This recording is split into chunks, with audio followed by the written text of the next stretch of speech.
He hit her, a sitting judge, in a dark parking garage, no questions, no hesitation, then lied, claiming she attacked him.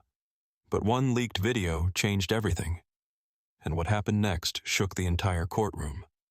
But what happened after that will shock even the most jaded. Let's start from the beginning. It was late, nearly 9:30 p.m., when Judge Monica Reed finally stepped out of the courthouse. The halls were empty, the air thick with the sterile scent of floor polish and the weight of unfinished justice. She'd spent the entire day on a grueling criminal case involving a wrongful conviction, and the emotional residue clung to her like static. Her heels echoed through the parking garage, each click a metronome of exhaustion and resolve. Monica, 42, was the embodiment of calm authority, a tall black woman with sharp eyes, a steady voice, and a reputation for fairness. Even out of her robe, she radiated presence. But tonight, she still wore her judge's robe. She hadn't had the energy to change. Her mind was already on the call she needed to return, the dinner she hadn't eaten, and the brief she had to review before sunrise. Then came the voice, sharp, aggressive, echoing off the concrete. "Hey, you! Stop right there!" She turned.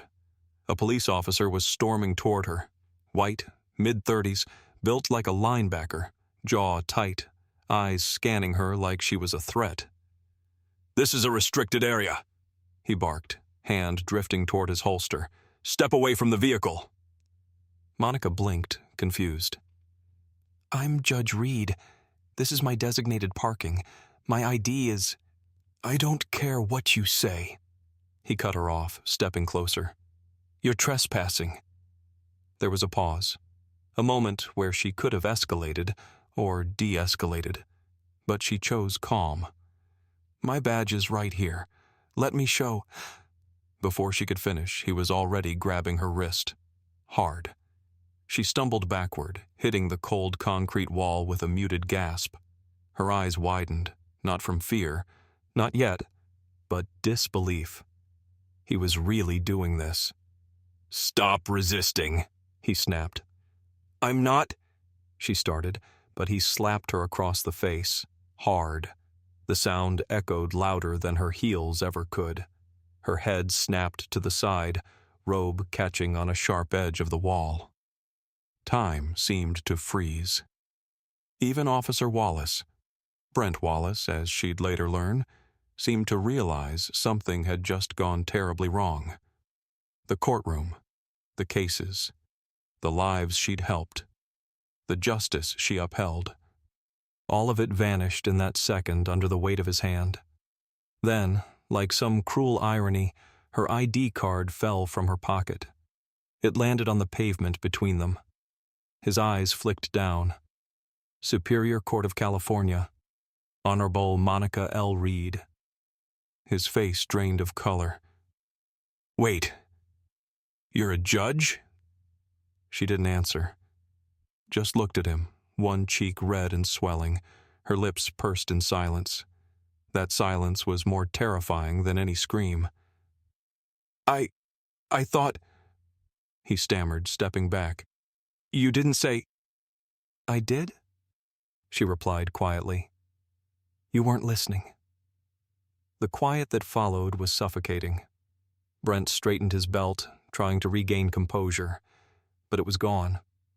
He'd laid hands on a judge, a black woman, without provocation, in a secured government facility, and now her ID sat between them like a smoking gun. "I'll file a report. We'll, sort this out," he said quickly, almost to himself. Monica didn't move, didn't yell, didn't demand an apology. "You already did," she said finally. "I'm sure it's full of lies." And with that, she turned, picked up her ID, and walked to her car. Dignified, composed, but burning inside. When she sat behind the wheel, her hands trembled. Not from fear, not from pain, but from rage. Not again. She didn't cry that night. She drove home in silence, replaying every second. The way his tone shifted when he saw her skin. The way he didn't even flinch before grabbing her. The way he struck her without hesitation. This wasn't her first encounter with injustice, but it was the first time she was the target of it while wearing the robes of justice itself. And yet, even as the bruise on her cheek deepened to purple, a plan was forming. Across town, Officer Wallace sat in his squad car, palms sweating. He pulled out the incident report sheet and began typing. Female subject, late 30s to 40s, uncooperative, failed to provide identification, raised her voice, became combative. Officer responded with necessary force. He paused. It was his word against hers, and she was a judge. He cursed under his breath, his stomach twisted. But then he thought, maybe no one would believe her. Maybe internal affairs would sweep it under the rug like always. Maybe. He submitted the report anyway. But what Brent Wallace didn't know was that something had changed. This time, the system wouldn't be on his side. This time, the judge wouldn't stay silent. And this time, a hidden camera had seen everything.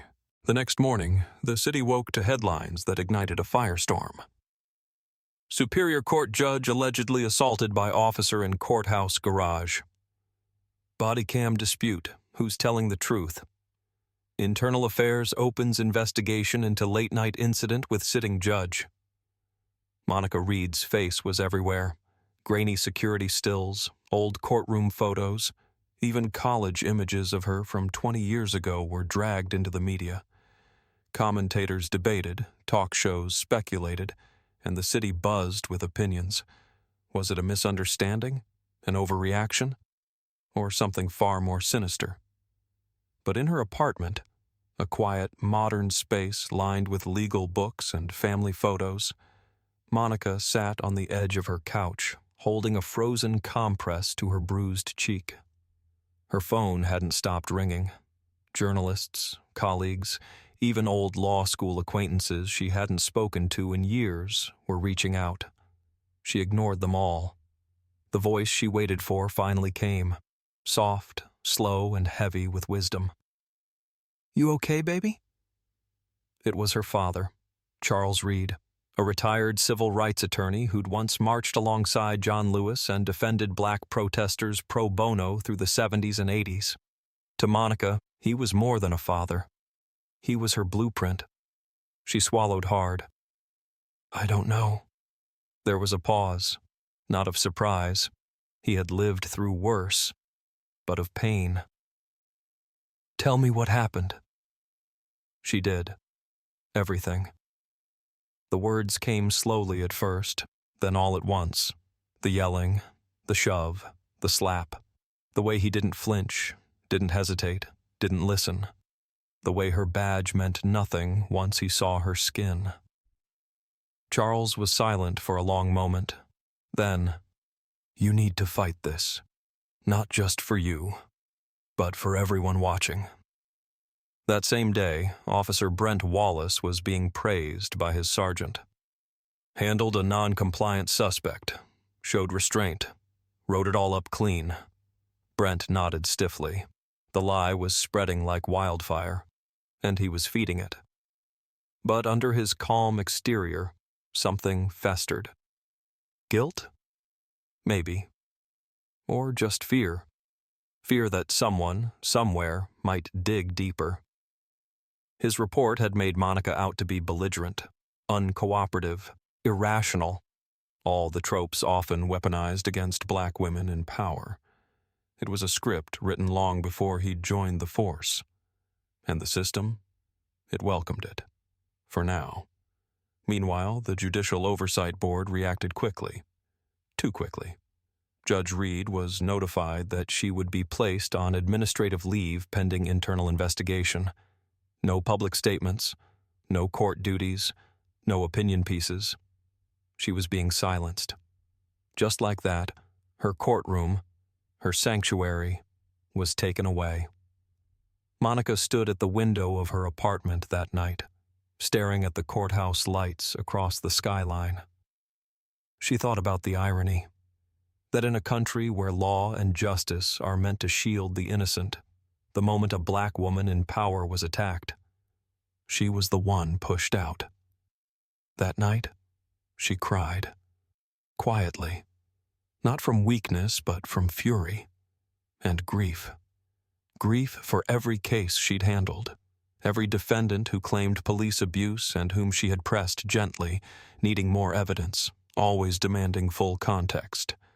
Now she was the context, and no one was listening. Until one message changed everything. It came from an encrypted email. No name, no introduction, just a subject line. "You should see this. Body cam, 9:37 p.m. Attached was a 34-second clip. She clicked it. The footage was raw. From Wallace's vest. Dark, shaky, but the audio was crystal clear. She heard herself say, "I'm Judge Reed. This is my designated parking. My ID is—" Then the interruption. The aggressive tone, the grip, her cry, the slap, the truth. Undeniable. Monica sat frozen, hand over her mouth, tears welling again. Not from pain, but relief. She wasn't crazy. She wasn't exaggerating. It happened. And now she had proof. She called her attorney, then her father, then her therapist. A different fire lit in her chest now. Not the burning of rage, but the steady glow of purpose. She wouldn't just clear her name. She would burn the lie to the ground. The media frenzy reignited when her attorney released a statement. Judge Monica Reed is filing a civil lawsuit against Officer Brent Wallace and the Metropolitan Police Department, citing racial profiling, excessive force, and defamation. The reaction was immediate. Some praised her courage, others questioned her motives. Right-wing commentators painted her as playing the race card. Anonymous online accounts threatened her safety. But Monica didn't flinch. For the first time in weeks, she felt steady. She was reclaiming the narrative. And across town, Officer Wallace? He was unraveling. The video was leaked, and though his department still hadn't confirmed it, he knew it was only a matter of time. The smugness in the precinct had vanished. His sergeant wasn't returning calls. Union reps were growing quiet. Every time his phone rang, he jumped. He knew this was spiraling, and that the woman he thought he could silence was just getting started. What no one expected was how far Monica would go. Not just a lawsuit, not just accountability. She was preparing to take the stand, as a judge, as a black woman, as a survivor of the very system she once protected. The courtroom wasn't ready, but she was. The courtroom was packed. Rows of wooden benches strained under the weight of journalists, legal observers, civil rights activists, and average citizens who had followed every twist of the unfolding scandal. Outside, a crowd gathered with handmade signs. Justice for Reed. Accountability now. Power should never protect abuse. And in the eye of the storm sat Judge Monica Reed, no longer behind the bench, but at the plaintiff's table. She wore a simple navy suit, no robe, no gavel, just her voice, and the full weight of the truth. Across the aisle, Officer Brent Wallace sat hunched beside his legal team, pale and twitching with every camera flash. The confidence he once wore like armor had cracked. Now, all he had was damage control, and even that was slipping through his fingers. Monica stood slowly when the judge entered. It felt surreal, standing before a colleague as a plaintiff, not a peer. But she didn't tremble, not now. She was ready to speak. Her opening statement was calm, focused, but carried the emotional weight of a woman who had been publicly humiliated and gaslighted. "I'm not here today as a judge," she began, voice steady. "I'm here as a citizen who was assaulted, lied about, and temporarily stripped of her life's work. Not because of what I did, but because of who I am. The room was silent. This is not just about me. It's about every person who's been told their experience doesn't matter because the system said otherwise. On the defense side, Wallace stared at the table, avoiding eye contact. His lawyer tried to project calm, but even he knew. The body cam footage had detonated any chance at full exoneration.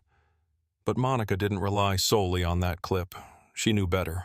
She called her first witness, a forensic analyst who confirmed the footage's authenticity. Then came a legal ethics expert who explained the protocols officers are supposed to follow when approaching anyone in a secure facility, let alone a judge. And then she brought up Charles Reed, her father. In a hushed courtroom, the older man took the stand, hands folded tightly, his voice deep and grounded. "I watched my daughter build a life on fairness," he said. "She believes in justice more than anyone I've ever met. And yet that night, she was treated like she was nothing."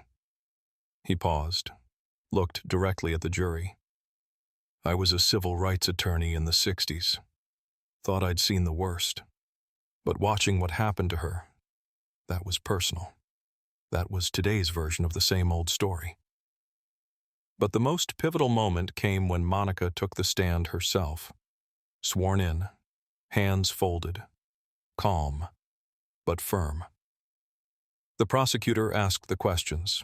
Monica answered with clarity and composure. She described everything: the parking garage, the confrontation, the slap, how she offered her ID, how she was silenced, then blamed. When the footage was played again, the courtroom held its breath. They watched her say calmly, "I'm Judge Reed." Then they saw the aggression, the escalation, the violence, and the silence after. A woman in the front row wiped away tears. One juror clenched his jaw. The sound of the slap echoed again through the speakers, raw and final. It was undeniable. But it wasn't just about what happened. Monica's brilliance was in framing why it happened. "This wasn't a mistake," she told the jury. "It was a pattern of assuming black people, even in positions of power, are threats first and humans second." She paused. "I spent years hearing stories like this from the bench.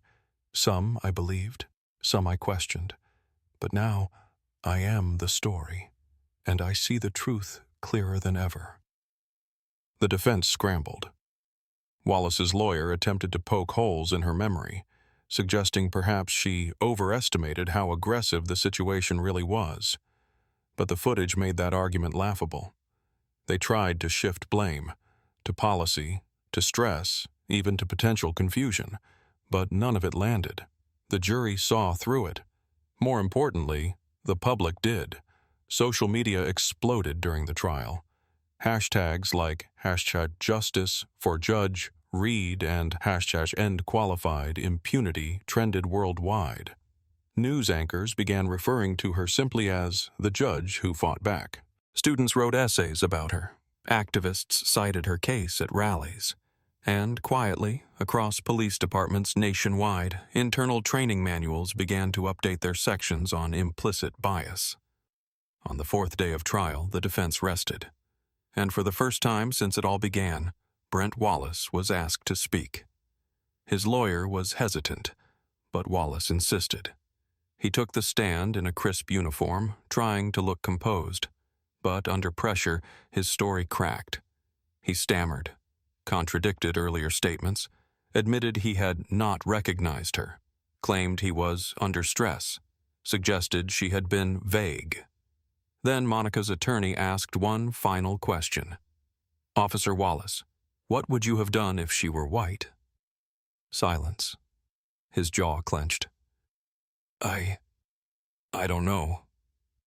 The courtroom shifted. The jury nodded. They knew. The verdict came swiftly. Guilty of civil assault, defamation, abuse of authority. Damages awarded $2.5 million. But more than money. Monica won her name back, her dignity, her seat. 3 days later, the same court that had suspended her without a hearing voted unanimously to reinstate her. When she walked back into her courtroom, she didn't wear the same black robe. She wore a new one, tailored, immaculate, a quiet act of defiance, a statement. And as she took her place behind the bench, she paused, then said, loud and clear, "This court is now in session. Justice, real justice, will be served." The room erupted in applause. The courthouse steps were flooded with people. Cameras, reporters, law students, retired judges, families with children, all gathered not for scandal, not for chaos, but for something far more rare in today's world: the public return of a woman who had faced down a system built to protect her attacker. Judge Monica Reed climbed those steps not as a victim, not even as a survivor, but as a victor. She didn't wave, she didn't smile. But there was a quiet pride in her stride, the kind that made people watching believe again in something they thought they'd lost: hope. Inside her chambers, silence. She stood alone, fingers trailing over her old case files, photos of her first swearing in, the small wooden plaque her father had carved for her the day she passed the bar. Truth fears no questions. She sat, closed her eyes, took a deep breath. She had been to war, not with fists, but with truth, not in the streets, but in the courts. And she had won. Brent Wallace, meanwhile, sat alone as well, but in a very different room. The courtroom where he now stood was colder, smaller. The press was barred. No crowds. Just a prosecutor, a defense attorney, and a different judge. This time he was the defendant. The footage that vindicated Monica also triggered criminal charges. The DA, under public pressure, filed 2 counts: assault and falsifying a police report. At sentencing, Wallace attempted to speak. "I never intended harm. I just misread the situation." But the judge cut him off. Mistaking someone's race for a threat is not a misread. It is a failure of character. He was sentenced to 18 months probation, mandatory racial bias training, and stripped of his badge. He left the courtroom with his head down, and no crowd waiting for him outside. Monica never said his name again, because it was never just about him. It was about the message. Back in her courtroom, her real one, Judge Reed resumed her work with a renewed clarity. The cases felt different now, sharper, more urgent. A black teen accused of shoplifting, a single mother evicted without cause, a day laborer with a wage theft claim. To the world, they were minor cases. To Monica, they were battles in the same war. She presided with strength but also empathy, not as someone who had read about injustice, but as someone who had lived it. And slowly, courtroom by courtroom, she began to change the system from within. 6 months later, she gave a speech at the National Bar Association's Civil Rights Conference. She hadn't planned to speak, but when her name was called, the room stood as one. She stepped onto the stage, looked out into a sea of lawyers, judges, activists, and everyday citizens. "I used to think justice was a clean, clinical thing," she began. "That if you followed procedure, respected the law would protect you." She paused. "But justice doesn't come from paperwork. It comes from people who refuse to accept lies as truth, people who speak when they're told to stay silent, people who fight even when the odds are stacked." Her voice wavered, just once. "I was attacked, not for what I did, but for who I was, and I almost let that destroy me. But then I remembered. I wear this robe not to look powerful, but to protect those without power." The applause was thunderous. People wiped away tears. Some stood on chairs. One reporter called it the most powerful speech of the decade. That night, Monica received an anonymous letter. No return address, just 7 words handwritten on thick cream paper. You reminded the world what justice is. She never learned who sent it, but she kept it on her desk, framed. The years passed, but her story didn't fade. It became part of textbooks, a landmark case on police accountability and judicial independence, a turning point in how race, power, and truth collided in the American justice system. But to Monica, the legacy didn't matter as much as the work. She kept showing up, kept listening, kept judging fairly, not because the system was perfect, but because someone had to believe it could be better. And maybe, just maybe, because someone else watching, another little black girl sitting in the back of a courtroom dreaming of justice, would see her and think, if she could do it, so can I. It walked up the courthouse steps every morning in heels and silence, and it had a name: Judge Monica Reed.